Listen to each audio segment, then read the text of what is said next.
आणि आता थेट जाऊयात शिंदे गटाचे आमदार भरत गोगावले सध्या सामंत देखील अशी देखील चर्चा सध्या तरी सुरू सामंत रेसमध्ये आहे. हे बघा, ज्या वेळेला काय निर्णय करायचा असेल तेव्हा मुख्यमंत्री आणि आम्ही काही मंडळी बसून तो ठरवू आणि तो निर्णय घेऊ. हा इच्छा आहे आमची तसं होण्याची आणि आता तसे संकेत पण आहेत. कारण यावेळेला 4थ्या वेळेला आम्ही निवडून आलेलो आहोत आणि मागची जी काय हे आहे उणीव ती यावेळेला भरून निघल अशी सगळ्या जनतेला वाटते. मंत्री आहेत त्यांचा पत्ता काट होणार आहे आणि जे नवीन चेहरे त्यांना संधी दिली जाणार आहे. बघूया, आता ते शेवटी साहेबांवरती काही गोष्टी अवलंबून आहेत. ज्यांनी चांगलं काम केलं असेल त्यांना संधी मिळेल, ज्यांनी चांगलं काम नसेल केलं त्याला संधी नाही मिळणार, नव्याला दिली जाईल, त्यात काय चुकीचं आहे. भरत गोगावलेंना माध्यमांचे सूत्र अडचणीचे ठरतात काय? असं काय नाही आहे. सूत्र ही तुम्ही चालवता तुमच्या मनाप्रमाणे आणि आम्ही ते बघत असतो. परंतु जी सूत्र आहेत ती सगळी खरी ठरत नाही आहेत हे पण लक्षात ठेवा.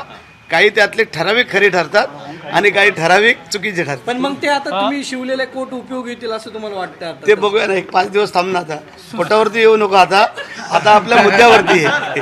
मंत्रीपद मिळावं यासाठी गेल्या वेळी आपला खूप प्रयत्न होता. यावेळी कसा प्रयत्न असेल?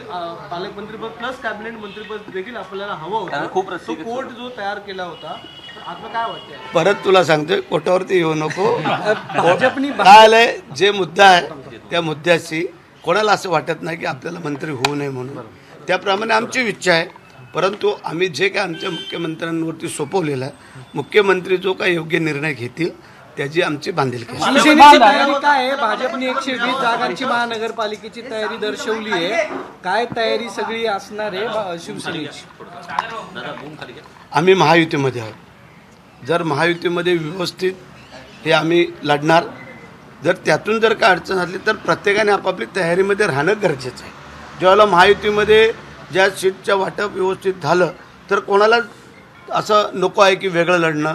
परंतु प्रत्येकाने आपापल्या तयारीत का राहू नये हा मुद्दा आहे.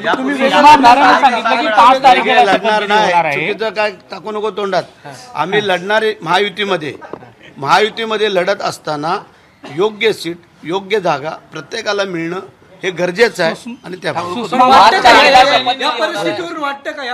वाटल प्रत्येकाला जरूर आहे. ती 5 तारखेला शपथविधी होणार आहे का हे कन्फर्म आहे? बहुतेक तसं आहे. लाडक्या बहिणींना मंत्रिमंडळात स्थान मिळणार का? काही ना मिळेल, सगळ्यांना नाही मिळू शकत पण काही ना ते मिळेल असे शाश्वत. एसटी महामंडळाचे अध्यक्ष आहेत, अपघात झालाय, काय मदत केली आहे? ते आता जो अपघात झाला दुर्दैवी अपघात आहे आणि मोठा अपघात आहे. कारण मगाशी मी आमच्या पेनकडनं माहिती घेतली त्यावेळेला मला वाटतं 14 लोक काहीतरी दगावल्याची माहिती मिळाली. पहिले 8 होती, नंतर त्यांची संख्या वाढली आणि 6 लोक अजून गंभीररित्या दुखापतीमध्ये आहेत. तर देव करो ती सुखरूप राहावं अशी आमची इच्छा आहे. आणि ज्यांना जी काय मदत आहे त्यांचे मुख्यमंत्र्यांनी मगाशी सांगितलं त्याप्रमाणे त्यांना चांगली मदत देण्याचा आम्ही प्रयत्न करू. परंतु असे अपघात होऊ नये याची पहिली काळजी घेऊ. ईव्हीएम वरून संजय राऊत म्हणतात की ईव्हीएम सध्या पुरावे घेऊन ते आरोप करत आहे की बरेचसे जे मतदारसंघ आहेत त्यात काउंटिंग मध्ये जे सेम आले आहेत 1.5 लाख. बघूया त्यामध्ये आता त्यांनी जर कोर्टामध्ये गेलेले आहेत तर कोर्टात त्याचा निर्णय. संजय राऊत असं म्हणतात की ईव्हीएमची पूजा करावी, अमित शहाचे आणि यांचे मोदींचे फोटो घरात लावावे, त्याची पूजा सगळी तुम्ही करावी असं त्यांचं म्हणणं. ठीक आहे ना. आता संजय राऊतला स्वप्नातही वाटलं नसल की एवढी मोठी चपराक ह्या महाविकास आघाडीला बसल.